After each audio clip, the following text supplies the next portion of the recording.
There's something about a still night out in the countryside, peaceful, but there's this edge, like when the world goes quiet, our senses, they kind of go on high alert. It's like our instincts are telling us, pay attention. Something's different. Exactly. And tonight we're diving into that feeling with these five firsthand accounts, all from Mexico, all about those moments when people come face to face with the unexplained. I'm particularly interested to unpack how these stories, even when they're about things that go bump in the night, how they really get to the heart of what it means to be human. Right. That primal fear we've been talking about, the need to explain the unexplainable, it all ties together. It's like a it's like we're hardwired for these stories. They've Uh-huh. been with us since we were huddled around fires, trying to make sense of the shadows. Totally. And tonight we've got a real mix of shadows to unpack. We're talking about a chilling encounter with this thing called the Carreton de la Muerte, which, by the way, translates to the carriage of death. Okay, yeah, that sounds ominous. Oh, it gets better.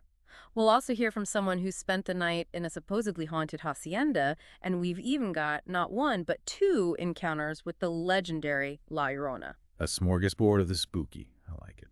It'll be interesting to see if we can find any common threads between these stories, any recurring themes or motifs that might shed some light on how belief and suggestion, maybe even a bit of history, shape our experiences. Okay, let's jump right in. First up, we've got Raul. His account, karahay.pdf.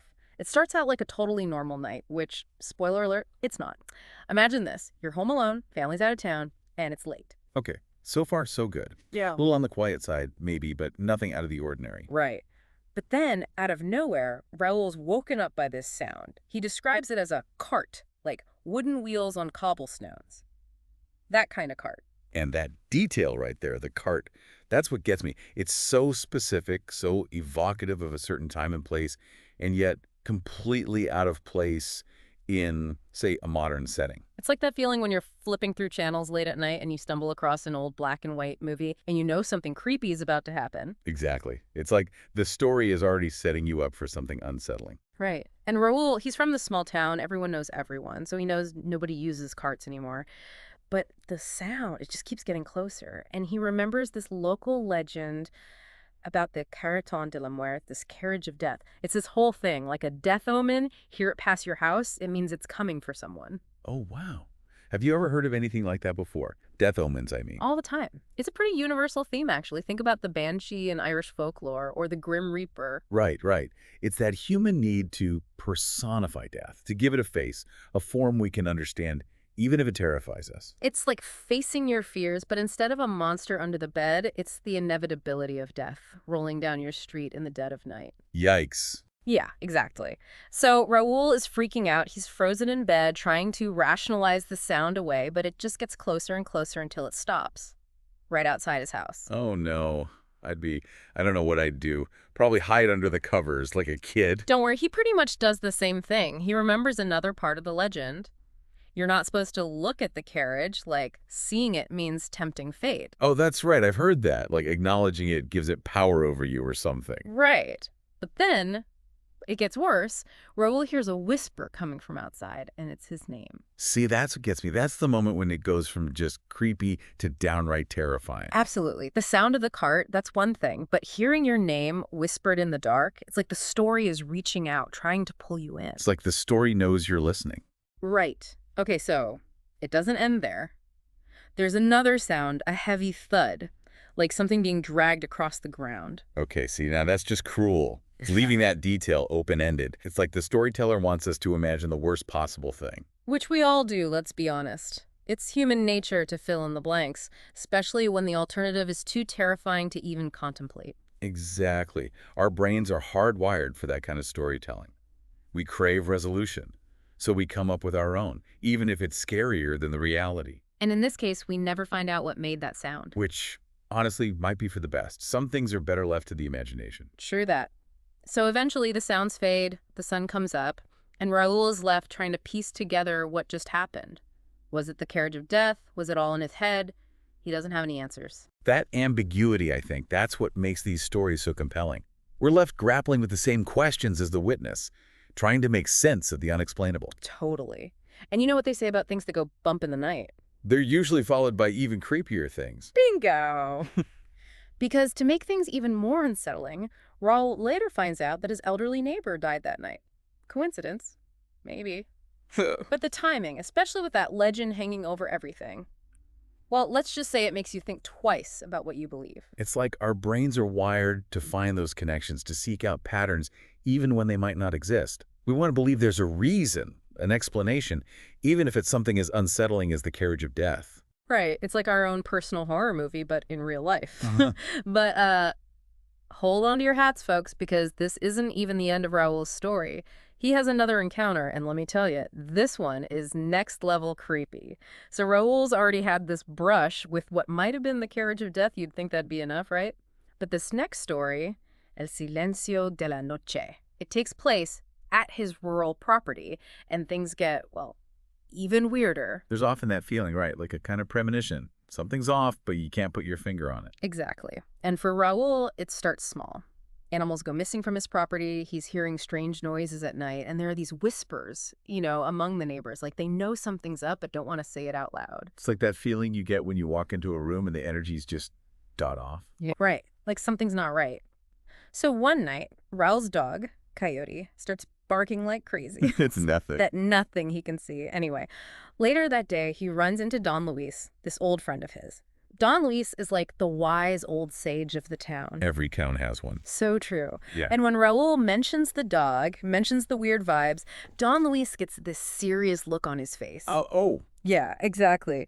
He tells Raul, be careful. It's not an animal out there. Whatever it is, it doesn't mean well. Okay, now that's just creepy. Those kinds of warnings, especially from someone like Don Luis, they stick with you, even if you don't want them to. No kidding. So Raul tries to brush it off, but wouldn't you know it, a few nights later, he wakes up to this sound outside his house, footsteps. Slow, dragging footsteps. See, that's what I'm talking about, those specific details. It's like the storyteller is painting a picture in your mind. Oh, totally. You can practically hear those footsteps, right? So naturally, Raul grabs his flashlight and goes to check it out. Most people would just stay inside and hope for the best. Most people probably wouldn't last 5 minutes on this deep dive. So Raul steps outside, and that's when he sees it. A tall, thin figure standing by his shed, just staring at the door. Nope. I am out of there. That's what Raul thought too. He hightails it back inside, locks the doors, and basically hides until morning. But here's the thing. The next morning, he finds these weird, elongated footprints by the shed. Footprints that weren't there before. Okay, now that is just creepy. Right, like whatever he saw, it left its mark. Yeah. And to make it even creepier, the story ends with this line from Raul. We are many who have witnessed that figure, and I hope that someday we can better understand what is happening in this town. Wait, so he's saying other people have seen this thing too? That's what he's implying. It's like whatever's happening on his property is spreading, becoming a shared experience. Okay, so we've got these strange events, this unsettling figure, and now this suggestion that it's not an isolated incident. This is starting to feel less like a ghost story and more like, well, I don't know what to call it. I know, right? It's like we're about to step into the Twilight Zone or something. But before we get too lost in that thought, let's switch gears for a second and talk about Diego. He's a skeptical architect working on restoring this old hacienda, and let me tell you, he gets a crash course in why some places should probably stay abandoned. Oh, I love a good haunted house story, especially when it happens to someone who doesn't believe in ghosts. It's like those old houses, you can practically feel the history, right? But sometimes it's not the cozy kind of history. Sometimes it's, well, let's just say some stories are best left untold. Okay, that's a perfect segue. Diego's story, Restauración de Hacienda, it's a prime example of that. He's this architect, super practical, doesn't believe in ghosts, but even he can't shake this feeling that something's off about this hacienda. It's like a sixth sense, like our bodies can sometimes pick up on things that our rational minds can't quite grasp. Right, like a chill down your spine that you can't explain. And for Diego, it starts with these little things, unexplained cold spots, tools going missing and then turning up in weird places. But the thing that really gets to him is the silence. He's in the middle of the countryside, but there's this heavy, quiet hanging over the hacienda. You know what I mean? Oh, I know that feeling. It's like the silence itself is watching you. Yes, exactly. Like you're not supposed to break the silence because who knows what might be listening. And then one afternoon, Diego hears it, this soft whisper coming from upstairs. Okay, see, now that would do it for me. I'm out of there. He tries to brush it off, figures it's just his imagination. But later that night, he hears it again. Only this time, it's clearer. more like a mournful wail. Okay, I am officially creeped out. Time to find a new project. Yeah, you'd think, but Diego's curiosity, it gets the better of him. He has to know what's going on, so he heads upstairs, following the sound. Oh no, what is he doing? Don't go towards the creepy noises, Diego. Right, it's like he's never seen a horror movie. He doesn't find anything, but the atmosphere, it's changed. Heavier, more oppressive. And because every good ghost story needs a creepy old guy with a tragic tale to tell, Diego meets Don Arturo, a local man who knows all the history of the hacienda. Of course, because who doesn't love a good dose of local lore with their haunted house? It's a package deal. So Don Arturo, he tells Diego about Isabel, the former owner's daughter, who fell in love with one of the workers. But her father, total piece of work, forbids the relationship. Locks Isabel away, heartbroken, and, well, you can guess what happens next. Let me guess, she dies of a broken heart, and her spirit haunts the hacienda forever. Ding, ding, ding! We have a winner! Now, you'd think Diego, Mr. Skeptic Architect, would be like, yeah, okay, good story, old man. But then a storm hits, makes the road back to town impassable, and Diego's forced to spend the night at the hacienda. Alone. Oh, no, no, no. You can't leave us hanging like that. What happens next? Well, let's just say Diego gets a crash course in believing in the unbelievable. That mournful wail, it comes back even louder this time, and he hears footsteps, things moving above him, all while the storm rages outside. Oh my gosh, that's terrifying. I'd be hiding under the covers. I wouldn't blame you. But the best part, right around 3 in the morning, everything goes silent.